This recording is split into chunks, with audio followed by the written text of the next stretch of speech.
Okay, we'll wrap this up with what do you like? I said, I had mentioned it before. You mentioned why Americans are such pussies, to be frank. Right? I don't consider myself an American, by the way. I know you're like, oh, you're jumping on me, whatever. Yeah, but I like pussies, so. Well, yeah, well, dude, this dude, man. At the place we're at, we're watching One American News and Newsmax, and they got some hot women on there. Okay, so we've been rating them. So, okay, the next 6 months, I brought it up before. The next 6 months, what do you think these sons of bitches are gonna pull and do, and how it's gonna translate? And do you think there's any friggin' X factor out there that might put a monkey wrench in their plans? Not from anything we do, but just something beyond, other than what you were implying before, that the Ice Age is coming. I don't see a master plan in the works. What I think is there's, I think the Cervical Inspection Agency. Oh shit. Okay. I have opinion that there's different factions. There's 4 different factions in this agency, and at first, when the Orange Usurper took what people thought was power, but was never really power. Yeah. When he mounted the ivory throne there, they at first fought over who was going to control him. But he was such an asshole that he actually, compelled these nefarious reptilians to divide themselves along the lines of labor. I think one group was in charge of, manipulating voting results, for instance. Oh, There's probably another group was in charge of, taking the same amount of deaths that were predicted for 2020 and reassigning those deaths to like one cause in order to, develop something that could be used to crash the economy. However they worked it out. pretty cool. I don't see some master plan. What I see is, as Uncle Ted pointed out, a system that has become self-aware, that has a survival instinct. Any resistance against the growth of the system is an attack on the life of the system.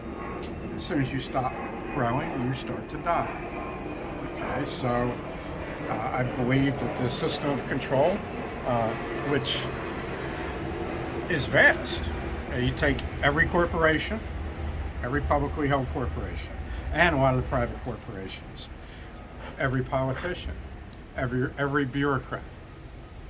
That alone, you're talking about at least 10 million people.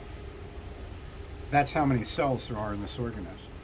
Then all of the surrounding, people that are actually tied in. Well, my brother works for the Cervical Inspection Agency, so it can't be bad.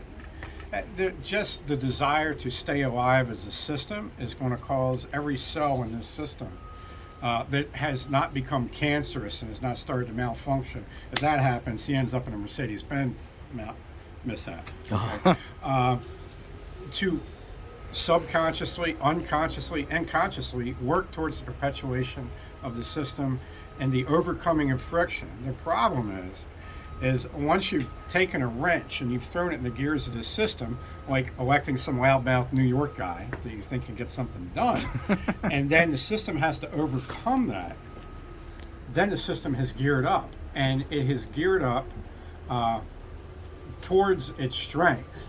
It hasn't geared up like me pumping a bunch of adrenaline to deal with a bunch of hood rats and then choking on it. No, it's geared up towards scaling up.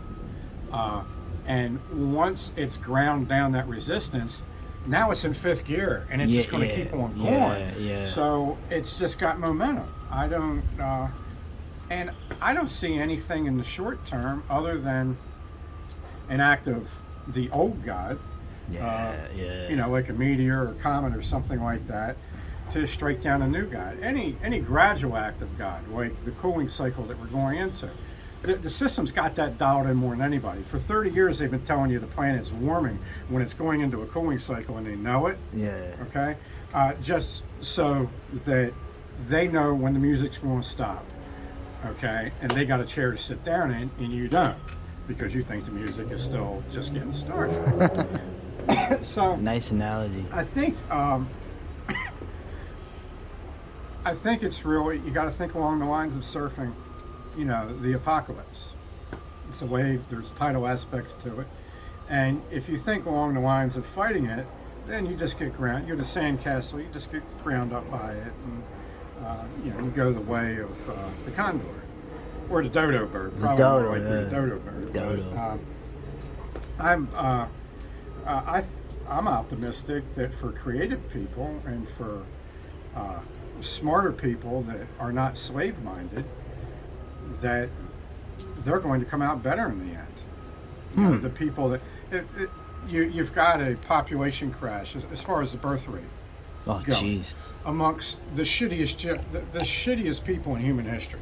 Okay, the people who could never win a war unless they brought overwhelming force to bear. Those aren't our forebears from thousands of years ago that generally won their wars against hordes of people that outnumbered them. They weren't even the decadent Brits who could send 600 malnourished Welsh guys to some foreign land and subdue thousands of people. No, America has won its wars through overwhelming disparity in industrial force. Insurmountable logistical momentum. That's how this nation has won its wars. So I think that the people that are alive today that have sold out in every way. I walk by a church every week that has turned into a masking cult. It's no longer a Christian denomination. It's now a Rainbow Coalition physical distancing masking cult. Rainbow Church. Okay. Yep. That group of people, they are also not reproducing. And for the most part, the people I know that are of these most prosperous generations in human history, that have become really soft and decadent and will bend a knee just because of a threat against their pension. I think these people are going to be the people that aren't going to reproduce, and the people that do reproduce are going to be better people. So I think you're going to have a less numerous, higher quality people, which is how you want to reboot. That's how you want to restart something. And the Hellenistic people went through this in late BC, and then they rebooted again a couple of times. Other than a horrendous natural event, I think we're looking at a type of postmodern feudalism. I hear that a lot. In a lot of ways, it's going to be monolithic, but, Christendom was monolithic. But there was no room for micromanagement. Right. Because the system gets so big, like the mask thing and the vaccination thing. It's very difficult. I travel with the federal agents. It's very difficult for these people to accommodate all the laws and mandates that they have to enforce. So they go along the path of least resistance, and as long as you don't fight them on that path, they're not minded to hunt you out in the other area. These people are not eager to check your vaccination status. They just want to glance and see you got your mask up so they can herd the other 50 people in the car. So as long as you're not going to make a problem of yourself, I think you're going to have more and more opportunities to live free in spots. As long as you don't get public and try to fight the system, and understand that the system is under threat and in crisis because of the last 4 years. So you have a system. You might think they're just making up. There's all these politicians that we see on TV that are talking about the uprising in January. A longtime girlfriend of mine sent me a text on, I think it was January 6th, and it just said, "Where are you?" And I texted back, "Washington." And then she calls me up and she says, "Hey, baby cakes, please tell me you're not the asshole with his feet on Nancy Pelosi's desk." I was like, "What?" No, I'm not in that Washington. I'm in the Cascades. You know, I'm in Washington State. I was like, what the hell's going on? And she's like, there's like this revolution going on in Washington. It's all over the news, you know? I said, no. I said, that's just an op. Yeah, that's probably like a whole bunch of people that actually work, you know, for the bureaucracy that are setting this thing up to scare the shit out of the rest of you. So don't worry, they're not going to topple your government. Everything's going to be okay. Yeah. Well, you know, these, you know, people that I know look at these politicians, you know, and they like Nancy Pelosi or whatever. Nancy Lugosi. And they look at him and they think that this person's putting on an act, that she's claiming that there was a revolution, and that the conquistador chick, who I'd really, you know, like to fulfill her fantasy about how she was almost assaulted by people that look like me when January 6th. I think these people are actually afraid because they're part of this gigantic social organism that perceives itself as being under threat because it doesn't have when it gets that big, there's a lot of inefficiencies, and it wants to have blanket enthusiastic compliance from its component parts. You know, so you get somebody that's not a mechanic, you give them a car where there's something going wrong with one of the parts, you know, they're likely to get out and kick the thing because they don't know how to fix it. You know, so that's what these people are. You know, so I think you have a genuine fear on the part of functionaries in the systems of control. And you don't want to trigger that fear and have it pointed towards you. That's just stupidity. That makes you as stupid as they are. Yeah, you know, so that's why I think a lot of these people that might be calling for resistance and resist the mask mandate and all this kind of stuff, I think more than likely these people have already been gotten to. Their family's been threatened, their job's been threatened. Feds.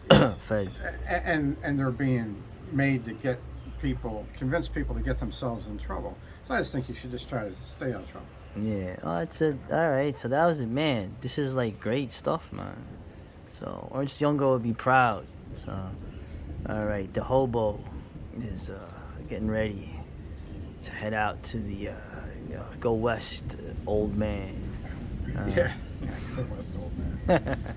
That's right. You're looking back. You get the young people coming up look like scheisse. I spent time on a beach in Ocean City. Is that North American land whale colony? Oh, here we Actually, go. I felt like I was marginally physically fit. I actually was able to take my shirt off without, without shrinking in embarrassment. It was just, it was really amazing. So, if America could keep gaining weight at the rate that it's gained over the past 2 winters, okay, then then I think that would just be fantastic because I like pretty fat girls, and it would be more guys that basically would be incapable of having erections. And I mean, they'll probably start growing like walrus tusks or something. Oh God! It was really absolutely amazing how fat America got, because the last time I was at the ocean in Maryland was 2 years ago. And America was fat then, but America was really... Europeans used to laugh at America's being fat. Now, your asses are fat, but you know what? It hasn't stopped here. They're even fatter now. So it was really terrible. Yeah, it was really looking fat. So hopefully next year I'll make it back east, and I'll get to go to a beach where 90% of the people are morbidly obese, and I could actually make money, like oiling up the land whales that can't Oh my God, over. You're just so offensive. Maybe you could use the surfboards as like big flippers to like turn them over. Oh, now you're going too far. So the Hobo is going, and we're going into the future. Enjoy, mate. Later. Arr.